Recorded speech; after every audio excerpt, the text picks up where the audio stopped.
இன்றைக்கி என்ன சமையல் பார்த்தீங்கன்னா, எங்கள் வீட்டில் இன்றைக்கி மீன் முட்டை பொரியல் தாங்க செஞ்சோம். இந்த மீன் முட்டை கிடச்சதுங்க. இதை விட்டுறக்கூடாதுன்னு இன்றைக்கே செஞ்சு சாப்பிட்டாச்சுங்க. ரொம்ப நல்லா இருந்ததுங்க. இது எப்படி செஞ்சேன்னு பார்க்கலாம் வாங்க. ஒரு கப்பில் மீன் முட்டையை போட்டாச்சுங்க. அது இந்த மீன் முட்டை மேலே தோலெல்லாம் இருக்குதுங்க. தேவையில்லாத தோலெல்லாம் இருந்ததுங்க. அதெல்லாம் தனியாக எடுத்து க்ளீன் பண்ணி தனியாக எடுத்து வச்சாச்சுங்க. பாருங்கள், தண்ணியில் போட்டால் மீன் முட்டையெல்லாம் தனியாக அடியில் போயிடுச்சுங்க. அது தேவையில்லாத அந்த சதை அந்த தோலெல்லாம் தனியாக எடுத்து வச்சு க்ளீன் பண்ணியாச்சுங்க. பாருங்கள், க்ளீன் பண்ணது இப்படி இருக்குது பாருங்கள். லேசாக தண்ணியாக தான் இருக்குதுங்க. சுண்டி வந்துருங்க, நல்லா வணங்கி வந்துருங்க. அடுப்பில் கடாய் வச்சுக்கலாங்க. எண்ணெய் ஒரு 3 ஸ்பூன் ஊற்றிக்கலாங்க. சின்ன வெங்காயம் தாங்க ஒரு 10 வெங்காயம் மட்டும் கட் பண்ணி வச்சுருக்காங்க. அதையும் சேர்த்திக்கலாங்க. சின்ன வெங்காயம் போட்டால் டேஸ்ட் நல்லாயிருக்குங்க. பூண்டு ஒரு 5-6 பல் பூண்டு தண்ணி பொடியாக கட் பண்ணி சேர்த்தியாச்சுங்க.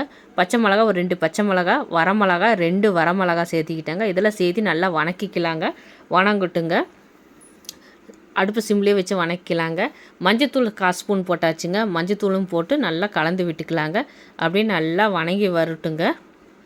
வெங்காயம் நல்லா வணங்கட்டுங்க. அடுத்தது இதுக்கு நான் மீன் மசால் தாங்க கொஞ்சமாக சேர்த்திக்கிறேன். 1 ஸ்பூன் ஆட்டம் சேர்த்திக்கிறாங்க மீன் மசால். நீங்கள் தனி மிளகாய் தூள் வேணாலும் சேர்த்திக்கலாங்க. டேஸ்ட் நல்லா இருக்குங்க. நான் மீன் மசால் தாங்க சேர்த்திக்கிட்டேன். இதுவும் நல்லா இருந்ததுங்க. கருவேப்பிலை தழை கொஞ்சமாக சேர்த்திக்கலாங்க. 4 கருவேப்பிலை தழை சேர்த்தி நல்லா வணக்கிக்கலாங்க. வெங்காயம் நல்லா வணங்கி வந்துருச்சு பாருங்கள். இந்த ஸ்டேஜில் நம்ம மீன் முட்டையை சேர்த்திக்கலாங்க. மீன் முட்டையை சேர்த்தி பார்த்து பக்குவமாக சேர்த்திக்கலாங்க. சேர்த்து நல்லா கிளறி விட்டுக்கலாங்க. பாருங்கள், நம்மளுக்கு சுருண்டு நல்லா வணங்கி வருங்க. வணங்கி வந்த நம்மளுக்கு முட்டை பொரியல் மாதிரியே வந்துடுங்க. நார்மலாக நம்ம முட்டை பொரியல் எப்படி செய்வோம் அதே மாதிரியே வந்துடுங்க. இதில் சத்துக்கள் அதிகமாக இருக்குதுங்க. இந்த முட்டை மட்டும் கிடச்சா விட்டுறாதீங்க. செஞ்சு சாப்பிடுங்க. வேஸ்ட் பண்ணாதீங்க. இதை யார் சாப்பிடுவாங்க அப்படின்லாம் நினைக்காதீங்க. இது சாப்பிட்லாங்க. நல்ல சத்துக்கள் அதிகமாக நிறைஞ்சதுங்க. இந்த மீன் முட்டை அதிகமாக கிடைக்காதுங்க. கிடைக்கிறப்ப நம்ம பயன்படுத்தி சாப்பிட்டுக்கணுங்க. மீன் முட்டை பாருங்கள், நல்லா சுருண்டு நல்லா வணங்கி வந்துருச்சு பாருங்கள். நல்லா இருக்குங்க. சாதத்துக்கு அவ்வளோ நல்லா இருந்ததுங்க. சும்மாவே சாப்பிட்லாங்க. அவ்வளோ டேஸ்ட்டாக இருந்தது. எங்கள் வீட்டில் இது சட்டுன்னு காலி ஆயிடுச்சுங்க. அவ்வளோ நல்லா இருந்தது பாருங்கள். நாங்கள் கிடைக்கிறப்ப அடிக்கடி இது செய்வாங்க. சொல்லி வச்சுருந்து தான் வாங்கணுங்க. பாருங்கள், நல்ல பொடி மாசாட்டம் ஆயிடுச்சு பாருங்கள்.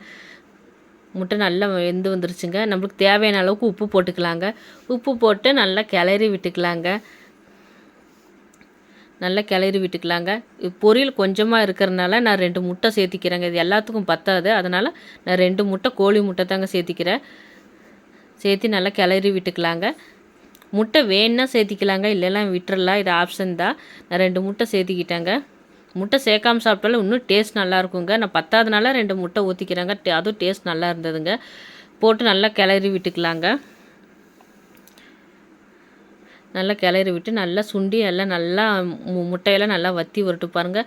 மிளகு 1 ஸ்பூன், சீரகம் 1 ஸ்பூன் பொடி பண்ணி வச்சுருக்கேங்க. அதையும் சேர்த்திக்கிறேங்க. கடைசியாக மிளகு சீரகம் பொடி பண்ணி வச்சுருக்கேன். அதையும் சேர்த்திக்கிறேங்க.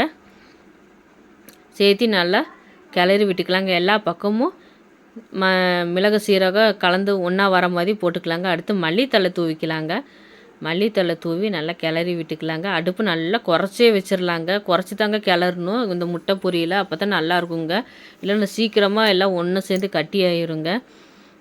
பாருங்கள், நம்மளுக்கு முட்டை பொரியல் சுட சுட ரெடி ஆயிடுச்சு. மீன் முட்டை பொரியல் சுட சுட ரெடி ஆயிடுச்சு.